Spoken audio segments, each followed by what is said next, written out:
कृष्णा गौर आपके अपने YouTube channel परीक्षा हाल पर आपका फिर से एक बार स्वागत करता हूं। जैसा कि हमने पिछली कक्षा में ग्राम समाज और विकास के पहले टॉपिक कृषि पर चर्चा की थी। आज हम उसी टॉपिक के आगे बढ़ेंगे। टॉपिक तो वही है, लेकिन आज का अंक जो है, आज की वीडियो जो है, बहुत ही महत्वपूर्ण आपके लिए है।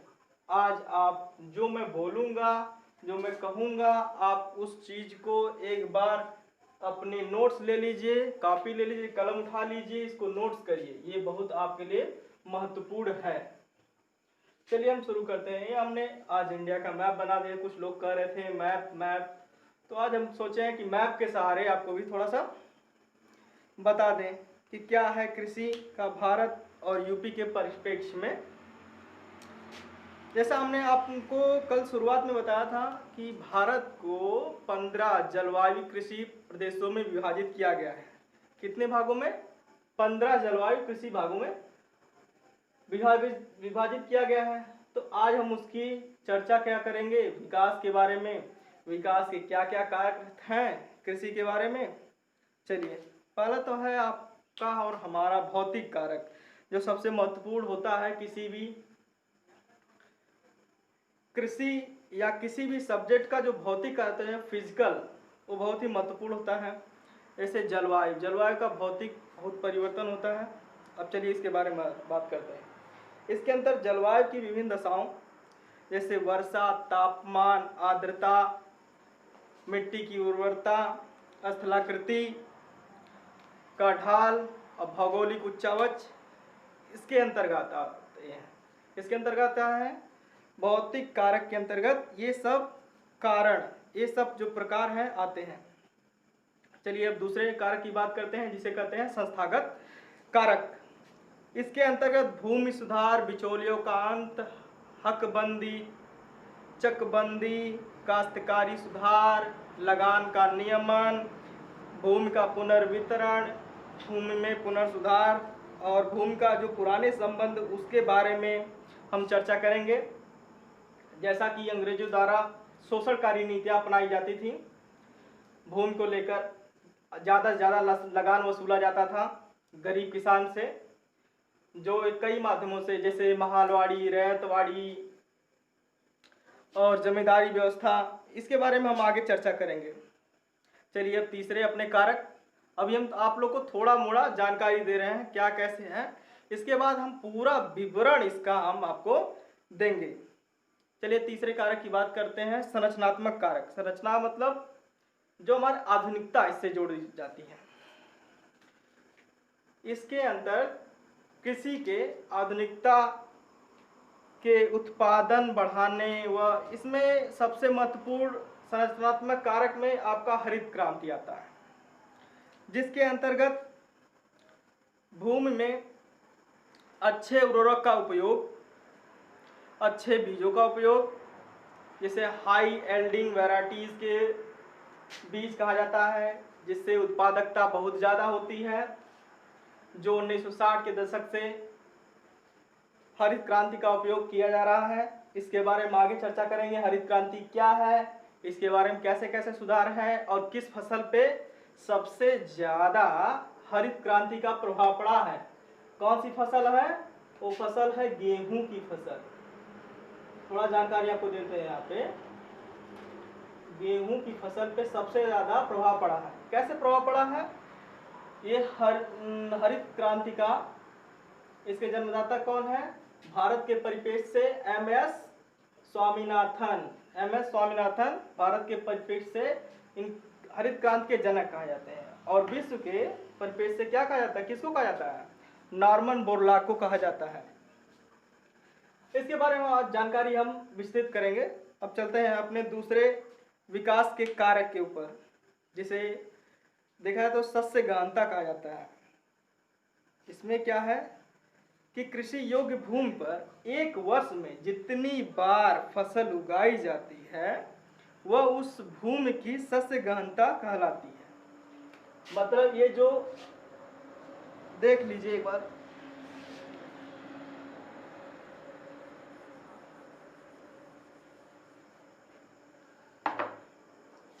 ये हमारा जमीन का एक टुकड़ा है, इस पे खेती की जाती है, खेती की जा रही है, ये हमारी फसल है। भारत में देखिए सघनता क्या है कि एक वर्ष में एक फसल या दो फसल की खेती की जाती है, जैसे गेहूं की फसल और चावल की फसल, जिसे धान की फसल कहा जाता है। तो ये पूरे भारत में नहीं होता है, ये कहीं कहीं दो फसलें उगाई जाती हैं। वैसे भारत में जो कृषि की फसल सघनता कितनी है, 138.9 है, मतलब कि साल में एक फसल से थोड़ा ही ज्यादा फसल उगाई जाती है, दो फसलें नहीं। इसका औसत 200% माना जाता है दो फसल के उगाने पे, लेकिन ये कितनी है, 138.9, मतलब कि 1.5% से भी कम। तो ये है। अब इस पे जितनी बार फसल उगाई जाएगी वह इसकी शस्य गहनता कहलाती है। और आपको हमने बता दिया भारत में शस्य गहनता कितनी है, 138.9%। ये शस्य गहनता भारत की है, कृषि जो उगाई जाने वाली फसलों की संख्या कहलाती है। चलिए दूसरे अपने टॉप कारक पे आ जाते हैं, जिसे कहते हैं सस्यन प्रणाली। क्या कहते हैं, सस्यन प्रणाली। इसके परिभाषा थोड़ा समझ लीजिए क्या है। फसलोत्पादन के सभी अवयवों तथा इसके आपसी संबंध और वातावरण के साथ सामंजस्य होना सस्यन प्रणाली कहलाता है। क्या होता है, फसलोत्पादन के सभी अवयव तथा इसके आपसी संबंध और वातावरण के साथ आपसी सामंजस्य होना सस्यन प्रणाली कहलाता है। जो फसल उत्पादन करते हैं उसके जितने अवयव हैं, जैसे मिट्टी की उर्वरता हुई, तापमान हुआ, वर्षा हुई, इसका फसल के में जो आपसी वातावरण हो रहा है इसका का बीजों के साथ जो सामंजस्य है वो सस्यन प्रणाली कहलाता है। जैसे वर्षा हुई, तापमान हुआ, का बीजों के साथ अगर संबंध नहीं होगा तो फसल उगेगी नहीं। तो इसका सामंजस्य बैठाना बहुत जरूरी है। इसीलिए हम अपने खेतों में हाई यील्डिंग वैरायटीज के बीजों का उपयोग करते हैं, मतलब संकरित बीजों का ज़्यादातर उपयोग करते हैं। क्यों करते हैं, क्योंकि इससे हमारी फसल की उत्पादकता बढ़ जाती है। इसी को क्या कहते हैं, सस्यन प्रणाली कहते हैं। चलिए आइए अब हम दूसरे टॉपिक पे बात करते हैं, जिसे ये आपको अगर समझ में आ गया है तो आप इसको नोट करते हुए चलिए, ये आपके लिए बहुत जरूरी है। जो हमने कारक बताए हैं, कारकों से भी प्रश्न पूछा जाता है। जैसा कि हमने आपको बताया कि सस्यन प्रणाली और सस्य गहनता क्या है, इसको आप जरूर ही ध्यान दीजिएगा। इसमें से क्वेश्चन पूछे जा सकते हैं कि भारत की सस्यन प्रणाली क्या है और सस्य गहनता कितनी है भारत की, और दूसरे के मुकाबले भारत की, दूसरे देशों के मुकाबले भारत की सस्य गहनता में कितना अंतर है। चलिए दूसरे टॉपिक पे आते हैं, जिसे कहते हैं फसल चक्र। फसल चक्र का मतलब क्या होता है, फसल चक्र का मतलब होता है किसी निश्चित क्षेत्र में, अब जैसा कि ये है निश्चित क्षेत्र में, ये है निश्चित क्षेत्र हमारा, ये निश्चित क्षेत्र है। अब निश्चित अवधि में फसल उगाई जाएगी। क्या है, निश्चित क्षेत्र है। मान लीजिए हिंदी में कहा जाए 1 बीघा का अगर खेत है तो समय भी इसको चाहिए। अगर हमने गेहूं की खेती की है तो उसको कितने समय चाहिए, रबी की फसल के लिए कितने समय चाहिए, मान लीजिए 4 महीने का समय चाहिए। तो ये जो निश्चित अवधि है उसके अंतर्गत फसलों का ऐसे क्रम में, व्यवस्थित क्रम में उगाना। अगर हम इसको यहाँ पे थोड़ा उगा दे, थोड़ा यहाँ पे उगा, तो ये फसल नहीं कहलाएगा। तो निश्चित क्रम में उगाना, जिससे, और सबसे बड़ी चीज क्या है कि ये जो मिट्टी, जो हमारा ये जमीन का टुकड़ा है, इसकी उर्वरा शक्ति भी का न्यूनतम ह्रास होना फसल चक्र कहलाता है। क्या है, एक बार परिभाषा फिर से सुनिए। किसी निश्चित क्षेत्र में एक निश्चित अवधि के अंतर्गत फसलों का ऐसे क्रम में उगाना जिससे भूमि की उर्वरा शक्ति का न्यूनतम ह्रास हो, फसल चक्र कहलाता है। ये क्या है, फसल चक्र कहलाता है। अब इसमें एक थोड़ा सा ये फार्मूला या सूत्र का ये आता है, इसको आप लिख लीजिए तो अच्छा रहेगा, क्योंकि ये फार्मूला सूत्र पूछ लेता है कभी काल क्वेश्चन में, या कभी ऐसे ही प्रश्न पूछ लेगा तो आपको आसानी हो जाएगी। क्या है, तो हम एक फार्मूला बता रहे हैं आपको, जिसे क्या कहते हैं, फसल चक्र सघनता कहते हैं। देखिए फसल चक्र सघनता कहते हैं, थोड़ा जगह कम है तो इसलिए हम फसल चक्र ना लिख के सिर्फ सघनता लिखते हैं। तो जैसा कि आप देख सकते हैं, हमें थोड़ा सा लिखने में परेशानी हो रही है, मार्कर सही चल नहीं रहा है। ये देखिए सघनता, सघनता क्या है, फसल चक्र में फसलों की संख्या, फसल चक्र में फसलों की संख्या। आप इसको सुनिए तब, बटे क्या है, फसल के वर्ष, कितने वर्ष में किया गया, फसल के वर्ष गुणे 100। यहाँ पे रुकिए, हम इसको आपको बहुत अच्छे से लिख के बताते हैं, मैप फिर से बन जाएगा।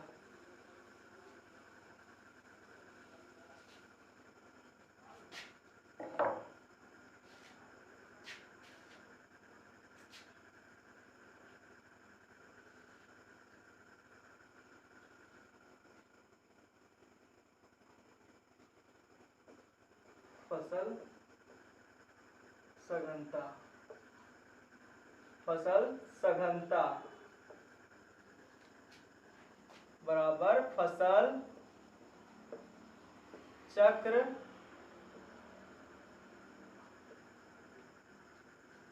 में फसल संख्या बटे फसल वर्ष गुणे 100। ये हमारा क्या है, फसल सघनता का फॉर्मूला है। क्या है, फिर से थोड़ा सा इसमें लिखने में थोड़ा सा कम ही लिखा गया है, जो आप सुन लीजिए, फसल चक्र सघनता बराबर फसल चक्र में फसलों की संख्या बटे फसल चक्र में फसल वर्ष गुणे 100।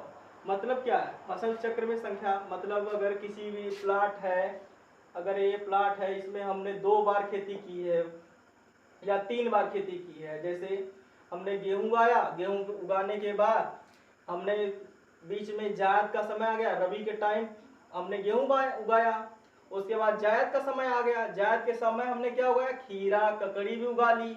उसके बाद आ गया खरीफ का मौसम, खरीफ का मौसम होने के बाद हमने धान उगा लिया। क्या उगा लिया, धान उगा लिया। धान उगा लिया तो कितनी खेती हुई, एक वर्ष में कितनी खेती हुई, 3 खेतियां हुई। कितनी खेतियां हुई, 3 खेतियां हुई। कितने साल में हुई, एक ही साल में हुई। हमने कितनी खेतियां की, एक साल में 3 खेती की। एक ये है गुणे, तो फसल सघनता कितनी हमारी आ गई, 300%।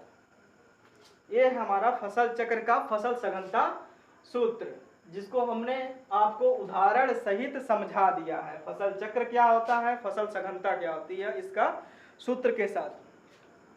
अब चलिए थोड़ा सा जान कर लेते हैं। इसमें थोड़ा सा ये है, 1 वर्षीय, द्विवर्षीय, बहुवर्षीय और 3 वर्षीय जो फसल चक्र चलता है।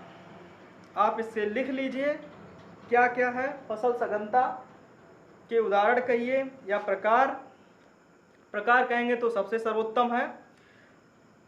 पहला है 1 वर्षीय, आप नोट करते चलिए। 1 वर्षीय में कौन सी खेती की जाती है, जिसमें चरी बोई जाती है पशुपालन के लिए। वर्षीम पशुपालन के लिए होता है धान, खाद्यान्न है गेहूं, मूंग, आलू इत्यादि की खेती 1 वर्षीय में की जाती है फसल चक्र के द्वारा।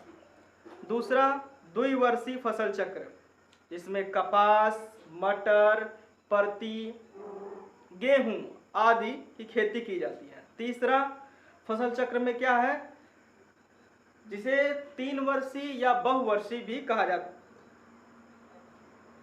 जिसे हरी खाद, आलू, गन्ना इत्यादि की खेती 3 वर्षीय या बहुवर्षीय के अंतर्गत की जाती है।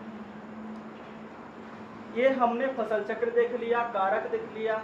अब आइए मुख्य बिंदु पर, जो कृषि का मुख्य बिंदु कहा जाता है। आपको पता है भारत में कृषि का वर्ष क्या है? भारत में कृषि का वर्ष क्या है? भारत में कृषि का वर्ष 1 जुलाई से लेकर 30 जून तक माना जाता है। कब माना जाता है? 1 जुलाई से लेकर 30 जून तक फसल वर्ष माना जाता है। कब है इसका समय?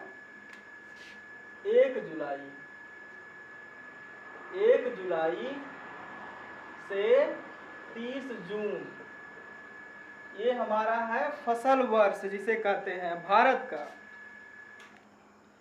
और चलिए अब हम फसलों को वर्गीकरण करते हैं। किस प्रकार हमने अपने समय के अनुसार, जलवायु के अनुसार किस प्रकार की खेती करते हैं, वर्गीकरण इस प्रकार हम करते हैं। भारत में विभिन्न प्रकार की जलवायु है। कई कई प्रदेशों में तो एक ही खेती की जाती है, कहीं में 2 खेती की जाती है, कुछ कहीं पे 3-3 फसलें उगाई जाती हैं। इस प्रकार हम किस प्रकार बांटते हैं इसको देखिए। पहली क्या है? रबी की फसल। रबी की फसल क्या होती है, ये कब उगाई जाती है, कब काटी जाती है, कैसे तैयार होती है, पानी की क्या व्यवस्था है, इसके बारे में हम चर्चा कर रहे हैं। जैसे रबी की फसल यह अक्टूबर से लेकर नवंबर में बोई जाती है और अप्रैल से मई तक के महीने में काट ली जाती है। कब बोई जाती है? अक्टूबर से लेकर नवंबर में ये बोई जाती है और अप्रैल से मई तक काट ली जाती है। इसमें बोने वाले खाद्यान्न कौन कौन से हैं? आपका गेहूं, चना, मटर, जौ, सरसों, राई की खेती की जाती है। रबी की फसल में गेहूं, चना, मटर, जौ, सरसों, राई आदि की खेती की जाती है। इन फसलों को सिंचाई की मुख्य आवश्यकता होती है। बिना सिंचित इनकी खेती करना संभव नहीं है, चाहे किस प्रकार से की जाए। चलिए अब दूसरी हमारी फसल का प्रकार है खरीफ की फसल। खरीफ की फसल कब हो जाती है? यह फसल गेहूं के कटने के बाद 3 महीने का समय बचता है, उसके बाद की जाती है। जैसा कि यह फसल जून से जुलाई में बोकर सितंबर से अक्टूबर में काट ली जाती है। कब की जाती है? खरीफ की फसल जून जुलाई में बोकर सितंबर से लेकर अक्टूबर तक काट ली जाती है। इसमें खरीफ की फसल में हम किस प्रकार और किस खाद्यान्न का खेती करते हैं? चावल, ज्वार, बाजरा, मक्का, रागी, जूट और मूंगफली की खेती हम करते हैं। एक बार आप फिर से सुन लीजिए। खरीफ की फसलों में मुख्य क्या है? चावल, ज्वार, बाजरा, मूंगफली, मक्का इत्यादि की खेती हम करते हैं। अब थोड़ा खास बात यह है कि इसमें सबसे चावल के बाद मुख्य फसल में आता है कपास, पटसन और तंबाकू। इसकी भी खेती खरीफ के फसल में की जाती है। अब तीसरे हम आते हैं वर्गीकरण में, जिसे जायद की फसल कहा जाता है। यह फसल रबी की फसल और खरीफ की फसल के बीच का जो समय होता है इसमें बोई जाती है। कब बोई जाती है? जैसे गेहूं कटने के बाद और धान बोने के बीच में जो समय बचता है, जिसे कहते हैं ग्रीष्मकालीन समय, जिसे हम जिसमें खीरा, ककड़ी का आनंद लेते हैं। ये जो समय होता है जायद का समय होता है, इसमें इसकी बुआई होती है और कटाई भी होती है।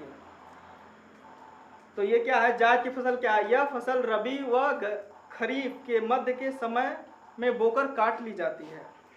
इसका समय काल क्या है, मार्च से जून।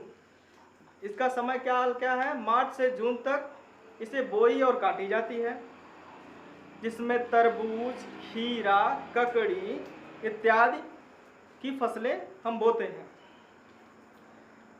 जैसा कि हमने वर्गीकरण भी देख लिया, और हम चलते हैं अब अपने भारत के मुख्य खाद्यान्न फसलों के बारे में चर्चा करने। जैसा कि हमने अब पढ़ लिया क्या है फसल, 3 प्रकार में बांटा गया, रबी, खरीफ, जायद। अब हम इनके प्रमुख खाद्यान्न को वर्गीकरण कर चुके हैं। अब जो हमारे अनाज किस प्रकार के होते हैं, हमारे प्रमुख खाद्यान्न, मोटे अनाज और लघु खाद्यान्न, इसमें जो हम डिवाइड किए हैं अपनी कृषि व्यवस्था को करने के लिए, चलिए इसके बारे में बात करते हैं। खाद्यान्न क्या है, पहले क्या शब्द आ जाता है, खाद्यान्न। खाद्यान्न, खाद्यान्न क्या है, खाद्यान्न जो है हम लोग खाते हैं जो फसलें उगा कर,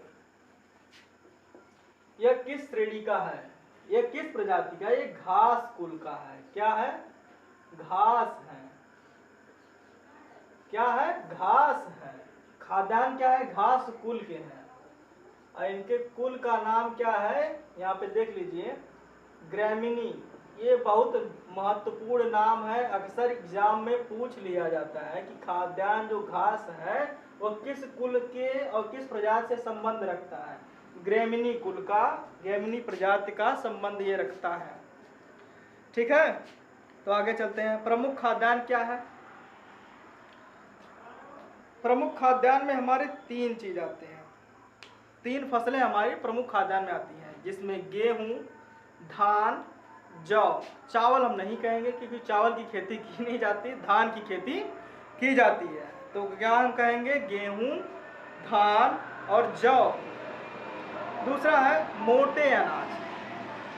मोटे अनाज में मक्का, ज्वार, बाजरा, रागी इत्यादि की खेती की जाती है। तीसरे हमारे हैं लघु खाद्यान्न। लघु खाद्यान्न में क्या है, चना, कोदो, सावा, काकुन। अब हम भी चना जानते हैं, कोदो, सावा और काकुन तो हमने भी नहीं देखा है, लेकिन लघु खाद्यान्न में है तो इसे पढ़ना ही है, बाकी तो देखा तो नहीं गया है। क्या है चना के बाद, कोदो, सावा और काकुन। चलिए अब हम एक एक करके जो हमारी फसलें हैं, मुख्य फसलें, इसको हम विभाजित कर लेते हैं। अब हमारा जो ये डायग्राम बनाए हैं, थोड़ा सा इसको समझ लेते हैं हम बनाए क्या थे, और ये अब तो बिगड़ गया है, इसको फिर से बनाना पड़ेगा। तो हम थोड़ा जल्दी से जल्दी इसको बनाने की कोशिश करते हैं, और गलती हो थोड़ा सा इसमें आप एडजस्ट कर लीजिएगा, गलतियां तो अक्सर होती रहती हैं।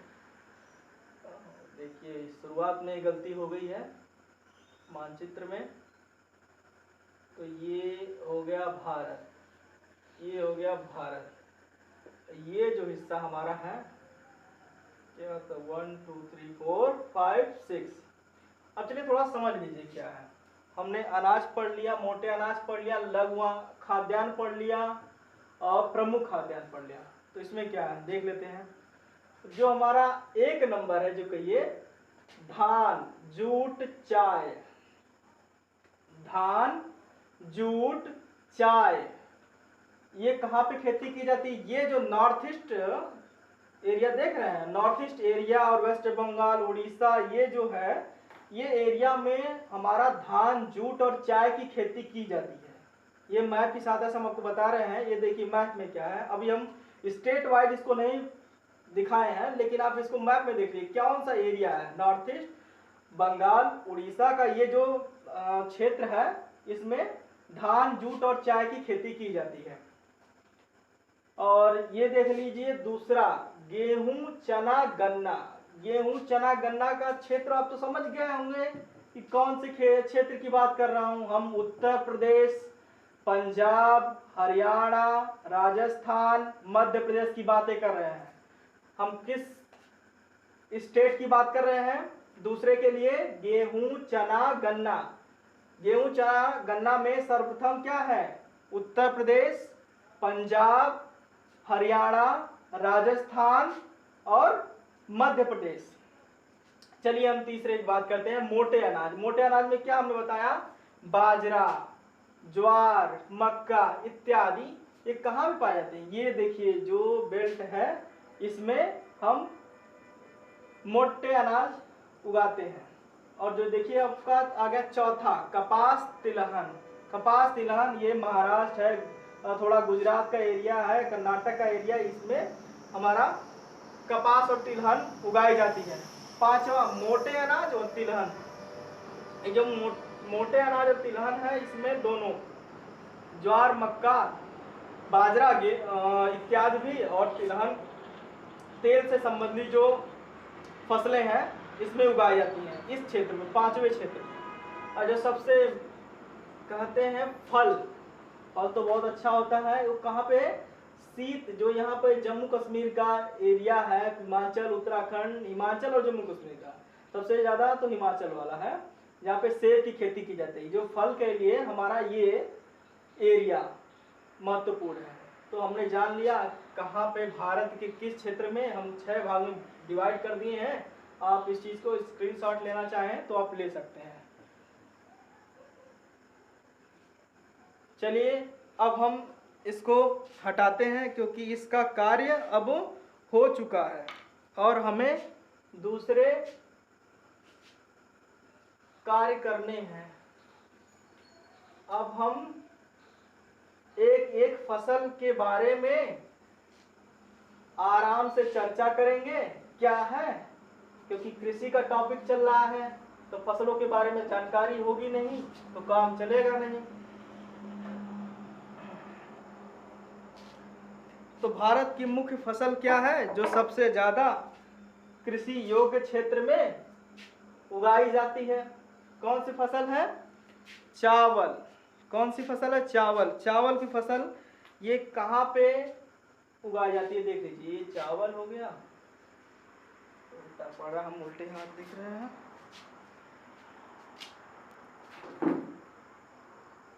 चावल,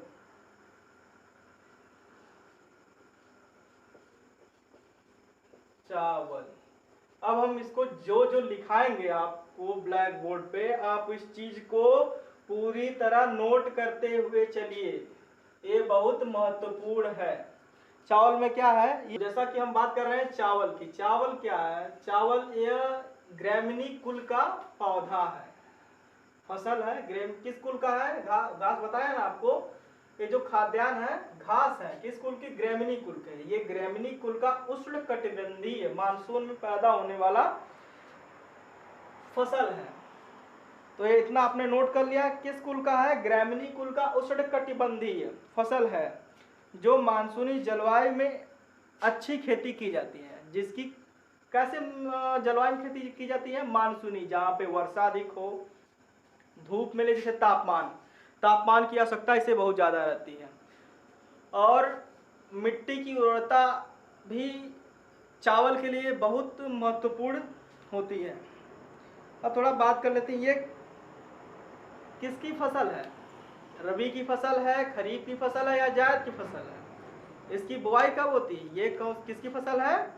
खरीफ की फसल है। इसकी बुआई हमने कब बताया कब होती है?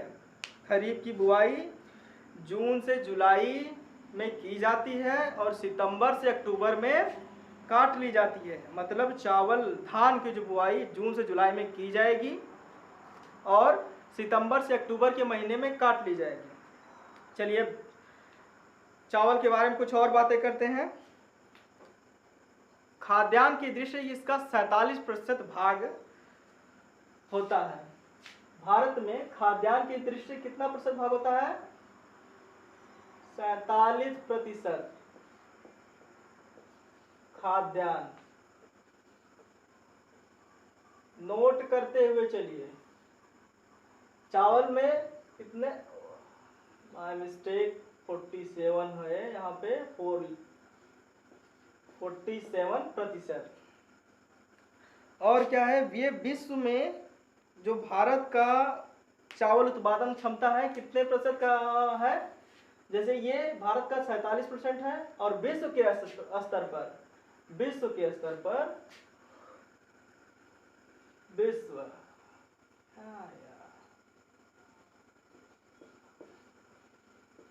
विश्व स्तर पर 28% हिस्सेदारी चावल की भारत से है। कितनी है, 28% हिस्सेदारी है। तो पहले स्थान पे कौन है, तो बात करते हैं चावल की खेती का पहला स्थान चीन का है। किसका है, चीन का पहला स्थान है, चीन का पहला स्थान है, चीन का पहला स्थान है। दूसरा स्थान भारत का है, दूसरा स्थान भारत का है। ये उत्पादन में है, उत्पादन, उत्पादन में चीन पहले स्थान पर है और भारत दूसरे स्थान पर है। लेकिन क्षेत्रफल की दृष्टि से देखा जाए कि जो कृषि योग्य क्षेत्र है, अगर ये क्षेत्र है भारत का, तो इसमें चीन के मुकाबले कम है, जिसे कृषि क्षेत्र, जिसे कृषि क्षेत्र और क्षेत्रफल की दृष्टि से जो उत्पादन करता है भारत, वो चीन से ज्यादा करता है। तो कृषि क्षेत्र और क्षेत्रफल की दृष्टि से भारत पहले स्थान पर है। कौन पहले स्थान पर है, भारत पहले स्थान पर है, चीन उसके बाद है। उत्पादन में कौन है, चीन है, लेकिन कृषि योग्य क्षेत्रफल के अनुसार अगर देखा जाए तो भारत पहले स्थान पर है। इस चीज को आप नोट कर लीजिएगा। अब जान लेते हैं थोड़ा सा, जो भारत है उसका कुछ विशेष बातें कही जाती है, जैसे गेहूं का कटोरा, तो चावल का कटोरा भी होगा। तो हमारा जो कृष्णा गोदावरी का जो क्षेत्र है, अब मैप तो बनाएंगे, चलिए जो लिख लीजिए आपको, कृष्णा गोदावरी, कृष्णा गोदावरी, गोदावरी, कृष्णा गोदावरी डेल्टा जो है, इसके क्षेत्र में जो चावल की खेती की होती है, चावल की खेती को चावल का कटोरा इसे कहा जाता है। कृष्णा गोदावरी क्षेत्र को चावल का कटोरा, कटोरा कहा जाता है। किसे कहता है, कृष्णा गोदावरी डेल्टा को चावल का कटोरा कहा जाता है। अब हम थोड़ा इसकी दशाएं के बारे में बात कर लेते हैं कि चावल है, चावल के लिए क्या क्या दशाएं उपयुक्त हैं, मिटा लें। चलिए अब हम इसको हटाते हैं, अगर आप लिख चुके होंगे तो।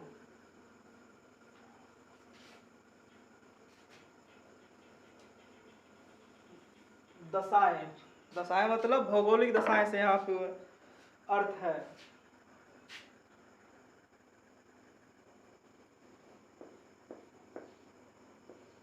भौगोलिक दशाएं, दशाएं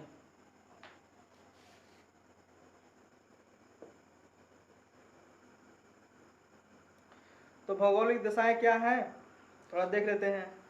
इसके लिए कौन सी मिट्टी उपयोग की जाएगी, चावल खेती किस मिट्टी में होगी, यहाँ पे लिखिए आप, मैं पॉइंट वाइज बना के लिख रहा हूँ, आप इसमें लिखिए। इसमें चिकनी मिट्टी, चिकनी मिट्टी, और अब लिखे हम तापमान, इसका लिखते हैं तापमान, वर्षा, चलिए तापमान क्या है इसका, 20 से 27 डिग्री सेल्सियस तापमान इसका होता है। कितना होता है? 20 से 27 डिग्री सेल्सियस इसका तापमान देखिए यहाँ पे होता है। और वर्षा कितनी होनी चाहिए जो चावल के उपयुक्त है? 75 से लेके 75 सेंटीमीटर। वर्षा को सेंटीमीटर में मापा जाता है, ध्यान रखिएगा। वर्षा को किस में मापा जाता है? सेंटीमीटर में मापा जाता है, जो वर्षा कृषि के लिए उपयुक्त है। ये आपने अगर नोट कर लिया है तो हम आगे चलते हैं। अब चावल के प्रकार के बारे में भी जानेंगे कि क्या है, कौन से प्रकार का चावल है और कब इसकी फसल उगाई जाती है। चावल की 3 फसलें होती हैं। कौन सी? पहली फसल है अमन, जो शीतकालीन होती है। दूसरी है ओस, शरदकालीन। और तीसरी है बोरो, ग्रीष्मकालीन। अब ये 3 फसलें हैं चावल की, तो ये अलग अलग जलवायु में उगाई जाती हैं, बोई जाती हैं जिसे कहते हैं। लेकिन भारत में उगाई या बोई जाने वाली फसल है अमन, जो किस नाम से? शीतकालीन के नाम से जानी जाती है। सर्वाधिक उत्पादन अमन का भारत में होता है, जो जून से अगस्त में बोई जाती है और नवंबर से लेकर जनवरी तक काट ली जाती है। अगर ये हो गया हो तो हम इसको मिटा दें। चावल की 3 फसलें। चावल की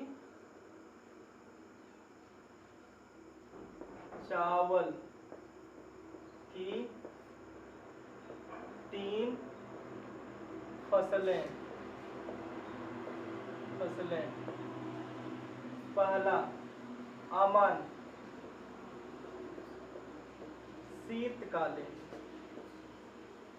शीतकालीन। दूसरा ओस, शरदकालीन।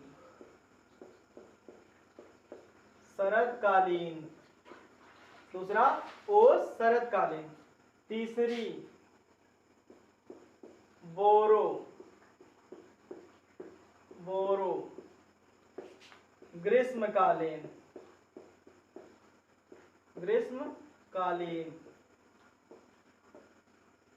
ये है हमारी 3 फसलें चावल की। अब मुख्य कौन है जो भारत में उगाई जाती हैं? अमन, शीतकालीन। इसका उत्पादन भारत में सर्वाधिक किया जाता है। और इसकी कब खेती की जाती है? चलिए, हम ओस और बोरो से कोई मतलब नहीं है।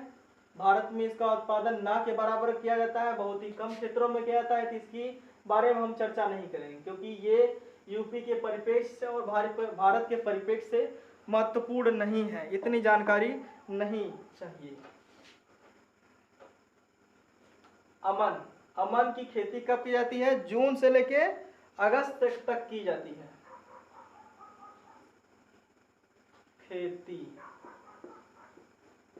खेती का समय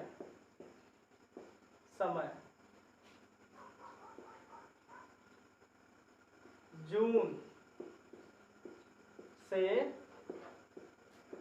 अगस्त के बीच इसकी क्या खेती शुरू होती है? चावल की रोपाई की जाती है। चावल की रोपाई शुरू की जाती है। अब इसकी कटाई कब काटी जाती है? नवंबर से लेकर जनवरी तक ये रोपाई होगी, रोपाई की जाती है। अब नवंबर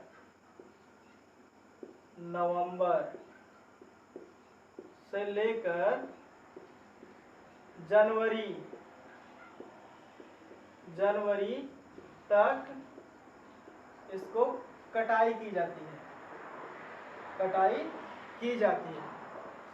अमन की जो खेती होती है जून से अगस्त तक रोपाई की जाती है, नवंबर से जनवरी तक इसकी कटाई की जाती है, जो भारत में सबसे उत्पादित किस्म है, फसल का प्रकार है। और चलिए थोड़ा सा भारत की कुछ विशेष किस्में हैं जो अक्सर सुर्खियों में रहती हैं और लोग जानते हैं, बाकी तो ऐसे खेती होती ही रहती है। थोड़ा जान लेते हैं कि चावल की किस्में, उसके बाद हम चावल की और भी किस्मों के बारे में हम बातें करेंगे, लेकिन जो मुख्य है, जो राज्य में काफ़ी महत्वपूर्ण बातें होती रहती हैं इसके विषय में, चावल की किस्म महत्वपूर्ण, चावल की महत्वपूर्ण किस्म चावल की महत्वपूर्ण किस्म क्या है, ये हम 3 राज्यों की ही आपको जानकारी दे रहे हैं जो सबसे महत्वपूर्ण होती हैं। पहला की तमिलनाडु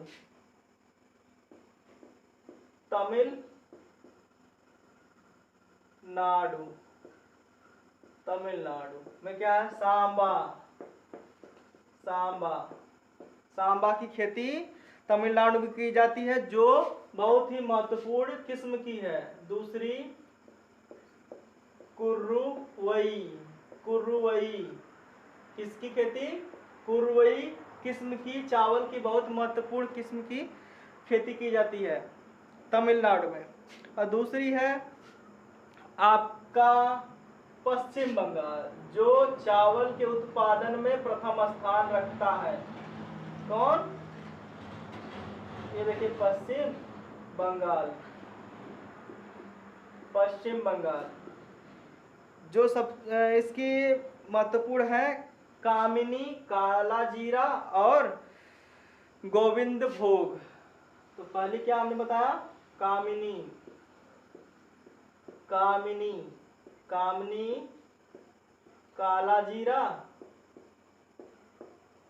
काला जीरा और गोविंद भोग, ये है महत्वपूर्ण पश्चिम बंगाल की किस्में चावल। और थोड़ा आ जाइए अब उत्तर प्रदेश में। जब किस्म की बात हो तो उत्तर प्रदेश की बातें ना हो, ऐसा तो हो नहीं सकता। और जो मैं नाम लिखने जा रहा हूं, आप सभी इस किस्म की चावल से भली भांति परिचित हैं। इस किस्म को कहा जाता है बासमती। यह बासमती चावल भारत की कई यूपी की सबसे मुख्य किस्म की चावल की फसल मानी जाती है। ये हो गया भारत के कुछ महत्वपूर्ण किस्म के चावल। अब हम बात कर लेते हैं वैसे जो सामान्य किस्म के चावल हैं, उनकी बारे में बात कर लेते हैं।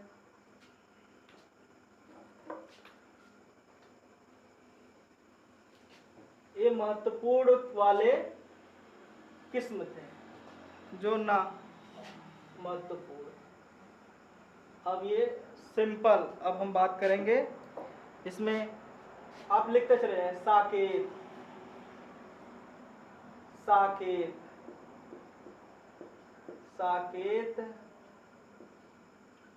पूसा, पूसा 2 और 21, और सरजू, ये है चावल की मुख्य फसलें। तो एक और है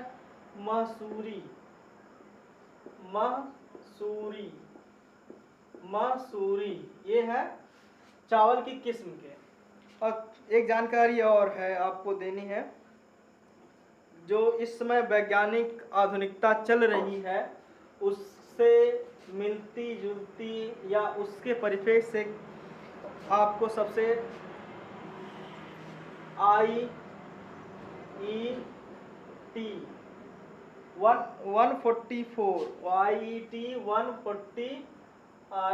144 और IIT 144 बाला, दूसरी है बाला। बाला, बाला तो याद होगा आपको, बहुत ही फेमस है बाला। N22, ये जो 3 किस्म की चावल हमने आपके सामने लिखा है, ये कीट रोधी है। क्या है? कीट रोधी किस्म की चावल की फसलें हैं। कैसे ये कीट रोधी हो गए? इसमें आनुवांशिक परिवर्तन किया गया है। क्या किया गया है? आनुवांशिक परिवर्तन, जिसे जीन एडिटिंग कहा जाता है? क्या कहता है? इसमें ADTC,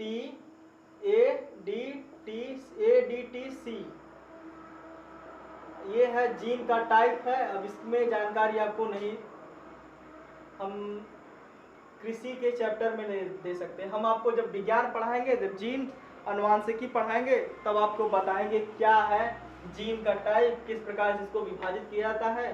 जैसे कहते हैं ना, ये ऐसे ऐसे ऐसे, आपने फिगर में देखा होगा, ये जीन का फिगर है। इसमें क्या है, इसमें क्या है, इसमें क्या है, इस प्रकार से कट करके इसको बनाया गया है। और इसमें क्या, किसी जीवाणु या विषाणु का जीन एडिटिंग करके डाला गया है, जिससे ये कीट रोधी चावल की किस्म पैदा हुई है। चलिए अब बात कर लेते हैं एक और स्पेशल चावल के बारे में, जिसे हम विटामिन ए की कमी को दूर करने वाला चावल कहते हैं। किसकी कमी? विटामिन ए की कमी। विटामिन ए की कमी। अब विटामिन ए की कमी से कौन सा रोग होता है? आप कमेंट बॉक्स में लिखकर बताएं। विटामिन ए की कमी से कौन सा रोग होता है? आप कमेंट बॉक्स में लिखकर बताएं। विटामिन ए की कमी को, विटामिन ए की कमी को दूर करने वाला कौन सा है? जिसे गोल्डन राइस नाम रखा गया है। क्या नाम रखा गया है इसका? Golden rice. भाई सोने का है ये, गोल्डन राइस। ये क्या है? गोल्डन राइस, इसका नाम रखा गया है। इसमें एक खास चीज है जिसे कहते हैं बीटा कैरोटीन।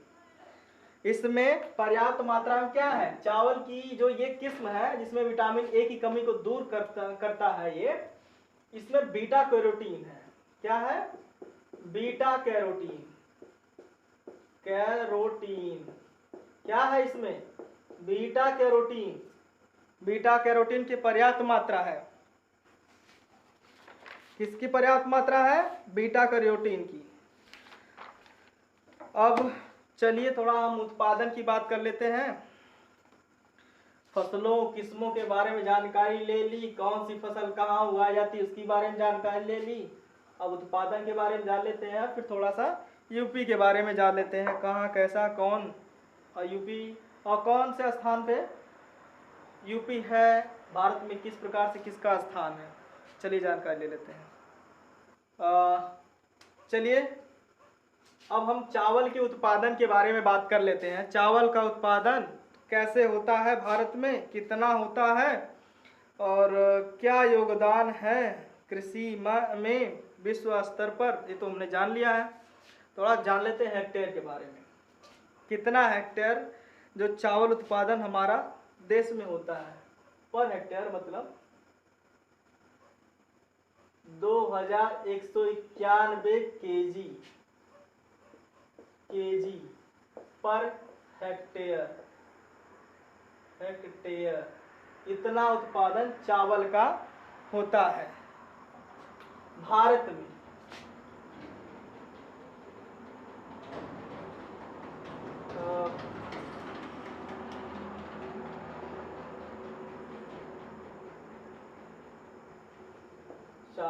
भारत में चावल का उत्पादन 2191 केजी पर हेक्टेयर होता है। हम बात कर लेते हैं विश्व स्तर की। विश्व स्तर पे, ये औसत, ये विश्व स्तर की बात जब होती है तो हम औसत में इसकी बात करेंगे। कितना है? 3026 विश्व के औसत बात करते हैं, औसत, क्योंकि ये एक देश नहीं है, सारे देशों का समूह बना के औसत निकाला जाता है। कितना है? 3026 केजी पर हेक्टेयर। हेक्टेयर कितना है? भारत का 2151 केजी पर हेक्टेयर, विश्व का औसत 3026 केजी पर हेक्टेयर, इतना उत्पादन होता है। अब चलिए हम बात कर लेते हैं, भारत में किस राज्य से कितना उत्पादन चावल का होता है? क्या हिस्सेदारी है भारत में किसी राज्य की?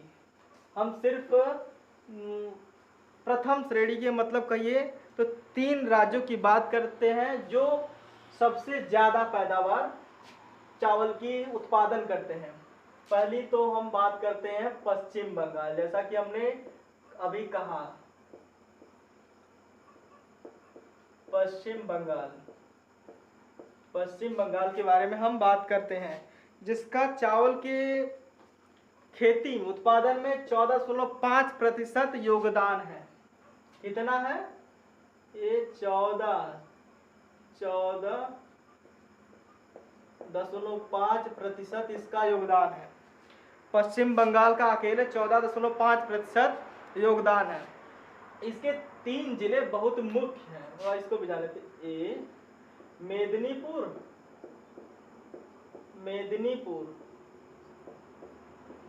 वर्धमानपुर,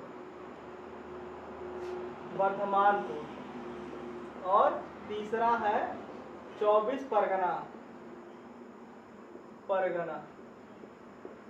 इसको लिख लीजिए।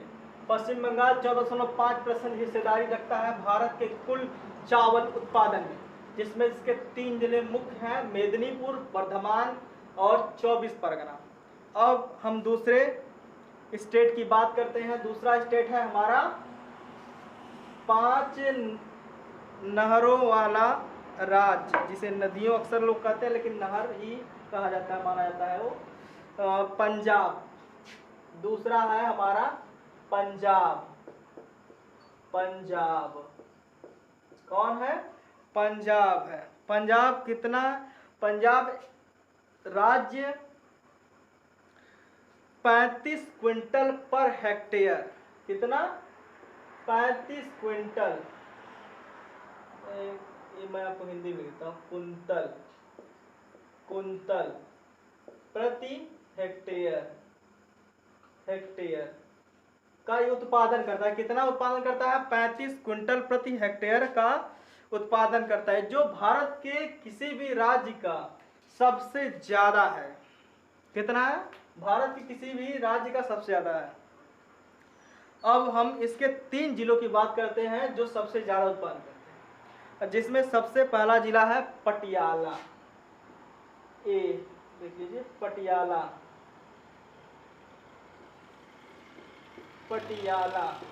बहुत अच्छा से जानते होंगे आप पटियाला को। पटियाला के बाद फिरोजपुर, फिर इसको आप लिखते हुए चलिए, ये बहुत महत्वपूर्ण मैं पॉइंट्स बता रहा हूँ। फिरोजपुर, उसके बाद आपका आ जाता है लुधियाना। क्या है? लुधियाना। ये 3 जिले पंजाब में सर्वाधिक चावल उत्पादन करते हैं। चलिए अब हम चलते हैं भारत के तीसरे सबसे उत्पादन करता राज्य की ओर, और हम जानते हैं और आप जान चुके होंगे हम किस राज्य की बात करते हैं। हम बात कर रहे हैं उत्तर प्रदेश। किसकी बात कर रहे हैं? उत्तर प्रदेश के बारे में बात कर रहे हैं, जिसकी हिस्सेदारी कितनी है? 10.97%। कितनी है? 10.97% भारत के कुल चावल उत्पादन में उत्तर प्रदेश की हिस्सेदारी है, जिसमें गोरखपुर, बरेली, मुजफ्फरनगर सबसे मुख्य चावल उत्पादन करता वाले जिले हैं। कौन है? देख लीजिए, लिख लेते हैं। गोरखपुर, गोरखपुर।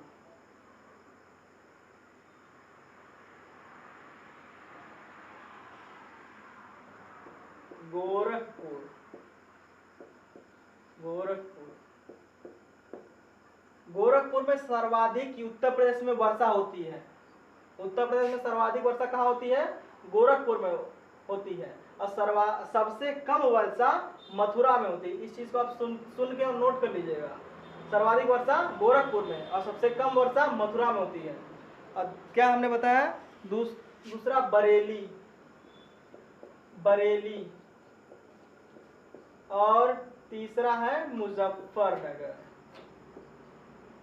मुजफ्फरनगर।